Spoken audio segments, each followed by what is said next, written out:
Wherever you go, whatever you do, throw a little at it. Omax, Vest and Briefs. தாவேக அரசின் பல்வேறு நடவடிக்கைகளை மத்திய அரசும் ஆளுநரும் உன்னிப்பாக கவனித்து வருவதாக பாஜக மாநில பொதுச் செயலாளர் ராம சீனிவாசன் தெரிவித்துள்ளார். கோவையில் அவருடன் நமது செய்தியாளர் சுரேஷ்குமார் நடத்திய கலந்துரையாடலை தற்போது பார்க்கலாம். இன்றைய அரசியல் சூழல் குறித்து பேசுவதற்காக பாரதிய ஜனதா கட்சியின் மாநில பொதுச் செயலாளர் பேராசிரியர் ராம சீனிவாசன் இருக்கிறார். அவரிடம் பேசலாம். சார் வணக்கம். இப்போ அதிமுக எம்எல்ஏக்கள் சிலர் ராஜினாமா பண்ணி தாவேக்கால இணைஞ்சிட்டு இருக்காங்க. இது மிகப்பெரிய குதிரை பேரம்னு எதிர்க்கட்சிகள் விமர்சிக்கிறாங்க. உங்களுடைய தரப்புல நீங்க என்ன சொல்ல விரும்புறீங்க? ஆரம்பத்திலேயே இது குதிரை வேக அரசு, குதிரை பேர அரசு இல்லைன்னு சொன்னாரு. நாம விஜயை நம்பணும். மறுபடியும் அது குதிரை பேரம் தான் 10 நாள்லயே பல்லளிச்சிருச்சு.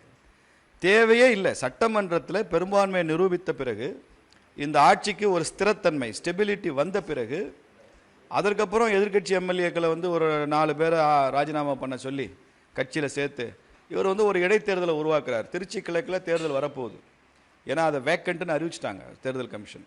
அப்போ ராஜினாமா செய்த தொகுதியினுடைய எம்எல்ஏக்கு அந்த தொகுதியிலேயும் தேர்தல் வரும். அதில் இவங்கெல்லாம் தாவேக்கால சேர்ந்ததுனால இவங்க தாவேக்கா வேட்பாளர்களாக இந்த ராஜினாமா செய்த எம்எல்ஏக்கள் களமிறக்கப்படுவாங்க.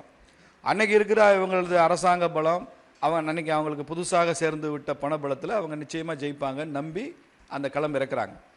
தாவேக்காவினுடைய எண்ணிக்கையை சட்டமன்றத்தில் கூட்டுவதற்கான முயற்சி அது. இது இன்னும் கூட 4-5 எம்எல்ஏக்கள் போக வாய்ப்பு இருக்கலாம், தெரியல எனக்கு. ஆனால் இது அப்பட்டமான குதிரை பேரம். இது ஒரு வர்த்தக அரசியல். இதை மத்திய அரசு தீவிரமாக கண்காணித்து கொண்டு தான் இருக்கும். அவ்வளோ சுலபமாக மத்திய அரசு தப்ப விடாது, தவறு செய்ய தப்ப விடாது. ஆளுநரும் கூட, தமிழக ஆளுநர் அவர் கேரளாவில் இருந்தால் கூட தமிழ்நாட்டுக்கு பொறுப்பு, அவரும் இதை கவனித்து கொண்டு தான் இருப்பார். தேவையில்லாத ஒரு விபரீத விளையாட்டை விஜய் துவங்கி இருக்கிறார். அதற்கான விலை அவர் கொடுப்பார் என்று நான் நினைக்கிறேன். அதே மாதிரி தேர்தல் வாக்குறுதியில் சொன்ன அந்த விவசாயிகளுக்கான பயிர்க்கடன் தள்ளுபடியில் இப்போ பல்வேறு நிபந்தனைகளை விதித்து தள்ளுபடி பண்ணுறாங்க. இது விவசாயிகள் கடுமையாக எதிர்த்திருக்காங்க. இதை பற்றி என்ன நினைக்கிறீங்க? சார், வாயில் வடை சுடுறவர் தான் விஜய். நீங்கள் பெண்களுக்கு, மகளிருக்கு 2500 ரூபான்னாரு, தமிழ்நாடு முழுக்க பயணம் ஃப்ரீனாரு. அவர் போட்ட முதல் கையெழுத்தை 200 யூனிட் மின்சாரம் இலவசம்ங்கிறதே மிகப்பெரிய சர்ச்சைக்குள்ளாச்சு. அது எப்படி அதை டேபுலேஷன் பண்ணுறது, யாருக்கு அதில் பலன் கிடைக்கும்னு இதுவரைக்கும் தெரியாத ரகசியமாக இருக்குது. அதனால் ஷாக்குக்கு மேலே ஷாக் கொடுத்துட்டே இருக்கார். பதவியாக இருக்கிற அன்றைக்கி சொல்கிறாரு தமிழ்நாடு அரசுக்கு 10 லட்சம் கோடி கடன் இருக்குன்னு சொல்கிறாரு. அது வரைக்கும் அவருக்கு தெரியல. பிரச்சாரம் பண்ணுறப்பெல்லாம் தெரியல, தேர்தல் அறிக்கை கொடுக்குறப்ப தெரியல. 10 லட்சம் கோடி கடன் இருக்குது, அதனால் நான் வெள்ளை அறிக்கை குடிக்கேன் பாரு. இது வெள்ளை அறிக்கைலாம் இல்லை, இது வெள்ளை அடிக்கிற வேலை. இது வெள்ளை அடிக்க முயற்சி பண்ணுறாரு. 15 நாளாக பொறுப்பேற்ற மேற்கு வங்க முதல்வர் சுவேந்து அதிகாரி அவர்கள் என்னெல்லாம் செஞ்சிருக்கிறார் நான் ஒரு பட்டியல் தரேன். அங்கே 3000 ரூபா மகளிருக்குன்னு சொல்லி அறிவிச்சாச்சு. ஜூன் 1ஆம் தேதி அவங்களுக்கு வங்கியில் கிரெடிட் ஆக போகுது. இங்கே 2500 ரூபா சொல்லிட்டு தேர்தல் அறிக்கையில் சொல்லிட்டு நான் வெள்ளை அறிக்கை தருவேங்கிறாரு. தாய்மாமை சீருங்கிறாரு, தாலிக்கு தங்கம்ங்கிறாரு.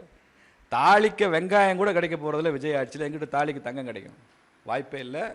இது மக்களை ஏமாற்றுகிற அரசாங்கம். தமிழ்நாட்டில் புதிதாக பொறுப்பேற்றுள்ள தாவேக அரசினுடைய பல்வேறு நடவடிக்கைகளையும் கடுமையாக விமர்சித்திருக்கிறார் பேராசிரியர் ராம சீனிவாசன் அவர்கள். தமிழ் ஜனம் செய்திகளுக்காக கோவையிலிருந்து ஒளிப்பதிவாளர் நீலமிகத்துடன் சுரேஷ்குமார்.